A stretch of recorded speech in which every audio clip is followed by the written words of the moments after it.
क'क्राझार जिल्ला बतझर महकुमानि सिङाव थानाय काजिगावनि बिपिएफ मावख'आव बिपिएफ राजखान्थि हान्जाया दिनै राभा हारिनि मोनसे सेल कमिटि दाफुंनानै होनाय जायो।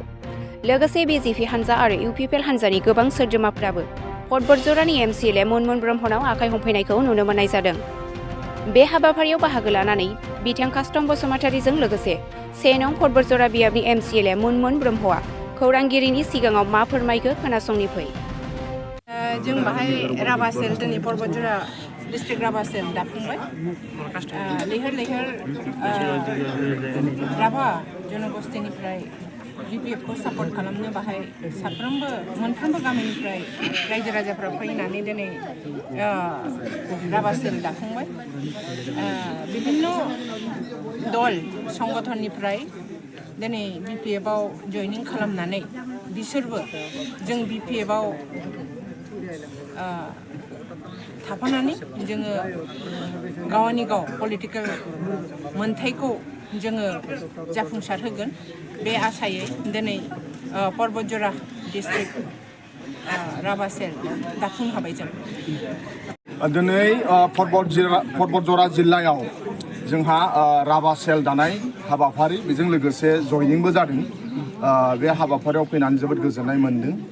आरो बे ओनसोलनि रायजो राजाया मुनमुन ब्रह्म जोंनि बिपिएफ दोलोनि आफादगिरि बतझरनि बिथांनि दैदेननायाव आरो बिथांनि खामानिखौ मोजां मोननानै दिनै बतझर ओनसोलनि गोबां लाइमोनफोरा बिपिएफ दोलोआव जयेन जादों आरो दिनै जोङो बतझर जिल्लायाव राभा सेलबो जों दिनै दादों आरो जों मिजिंथियो राभा हारिनि जिथु जेंना राभा हारिनि फैबाय थानाय समाव जे खामानि मावनांगौ बे सेलनि थ्रुयै गोबां खामानि मावनो हागोन आरो मानाव गेदेर हाग्रामा महिलारि सारनि सिन्थायाबो बेनो जे बिटिसिआ जौगानो नांगौब्ला बिटिसिआव रायजो जानाय गुबुन गुबुन हारि माहारिया जौगानो नांगोन। ओंखायनो मानाव गेदेर हाग्रामा महिलारि सारा गुबुन गुबुन हारिनि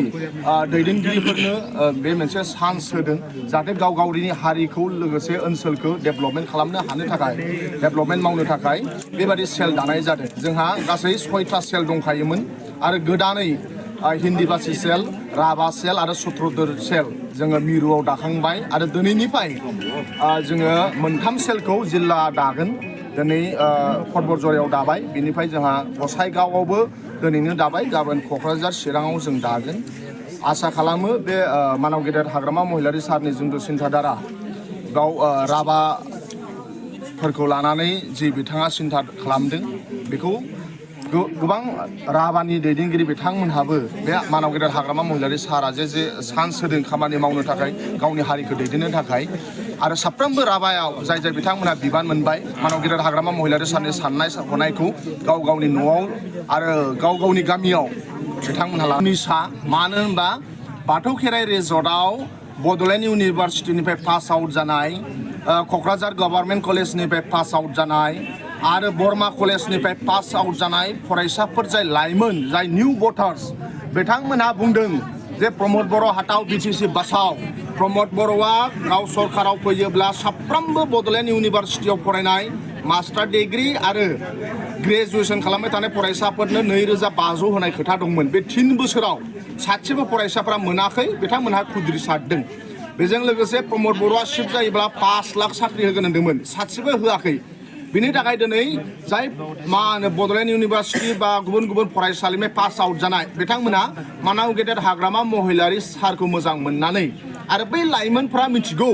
प्रमद बर'जों बिथांमोननि फिउचारा सेफटि नङा प्रमद बर'जों ओनसोला जौगाया होननानै मानाव गेदेर हाग्रामा महिलारिजोंसो बिपिएफ दोलोजोंसो बिनि लाइमोनफोरनि फिउचार जागोन आरो मानाव गेदेर हाग्रामा महिलारि सारनिजोंसो बिटिसिआव मोनसे जौगानाय फैगोन होननानै बिथांमोना हाग्रामा महिलारि सारजों बाथौ खेराइ रिजर्टआव जयेन जाफैदों। माखासे बड'लेण्ड इउनिभारसिटिनि फरायसाफोरा फरायबाय थानाय फरायसाफोरा बाव मिटिं खोनासंनो फैदों नाथाय जयेन जायाखै। मानाव गेदेर हाग्रामा महिलारियानो बुंदों फरायफुबाय थानाय फरायसाफोरा फरायबाय था नाथाय जाय फरायखांबाय हायार सेकेन्डारि पास जानाय बा मास्टार डिग्री पास जानाय बिए पास जानाय जायहा दैदेनगिरि जानो लुबैयो हारिनि खामानि मावनो लुबैयो ओनसोलनि डेभेलपमेन्ट खामानि मावनो लुबैयो बे हाग्रामा महिलारि सारजों फैनो हागोन। आरो नोंथांमोननि चेनेलनि गेजेरजोंबो आं दिनै बुंनो लुबैयो नों जुदि लिडार जानो लुबैयो नों जुदि हारिनि खामानि मावनो लुबैयो नों जुदि ओनसोलखौ डेभेलप खालामनो लुबैयो नोंथांजों जुदि गोजान गोजान रावबो दैदेनगिरि गैयाब्लाबो नोंजों हाग्रामा महिलारि सार दं नों जुदि दैदेनगिरि जानो लुबैदों नोंखौ हाग्रामा महिलारि सारा दैदेनगिरि खालामगोन नाथाय नों मोजां खामानि मावनांगोन ओनसोला डेभेलपमेन्ट जानांगोन दिनै इउपिपिएलफोरा जि अभिजुग थिखोदों भटार्स गैयैफोरखौ जइन खालामदों बे टटेलि मिसा बाव आइ उइटनेस आंनो बाव दंमोन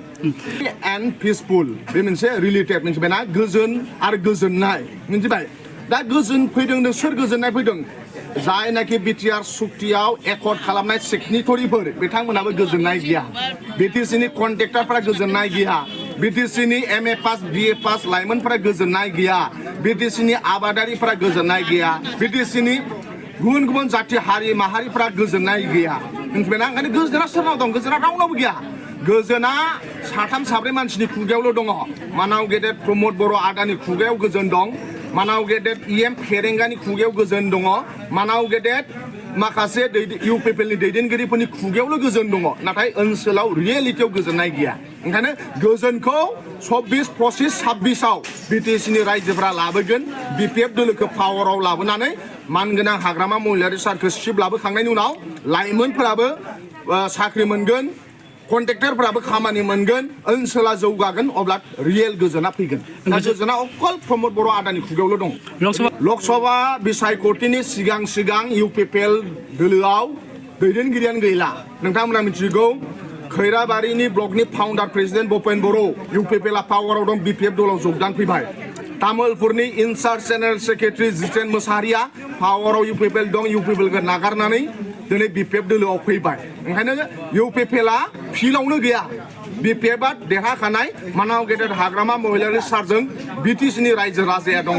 बिटिसिनि साफ्रोमबो थाखोनि सुबुंफोरा मानाव गेदेर हाग्रामा महिलारि सारजों दं ओंखायनो बिपिएफआ 26 एमपियावबो देरहागोन 25आवबो देरहागोन 26आवबो देरहागोन ओंखायनो रियेल गोजोना हाग्रामा महिलारि सारखौ पावार लाबोखांनायनि उनावसो जागोन जों बिराद साखा फाराखा